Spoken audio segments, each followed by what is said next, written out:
Aujourd'hui, nous vous emmenons en immersion complète. Nous voici dans la peau d'un pilote de drone.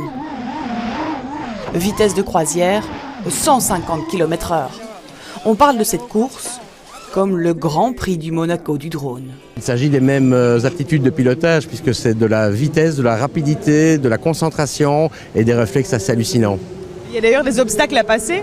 Il y a évidemment tout un parcours qui est bien délimité avec des obstacles à franchir, certains en aérien et certains au sol. Car en effet, le drone n'a besoin que d'une toute petite seconde pour atteindre les 100 km/h. Cette course réunit d'ailleurs les meilleurs pilotes au monde.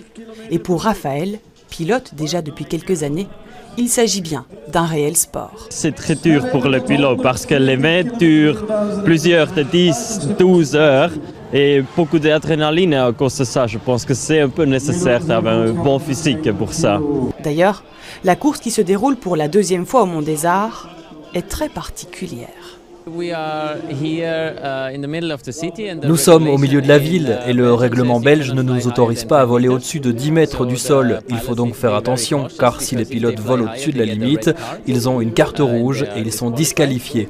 C'est la spécificité ici. Les parcours de la course sont aussi intéressants car ils traversent toutes les galeries et c'est vraiment un chouette élément de la course.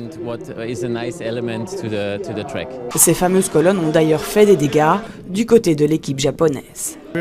Eh bien, nous sommes en train de faire la maintenance car certains drones se sont crashés tout à l'heure et nous devons les réparer avant la prochaine course. La prochaine course sera nocturne. Ce soir, ces appareils de moins d'1 kilo se mélangeront avec les étoiles bruxelloises.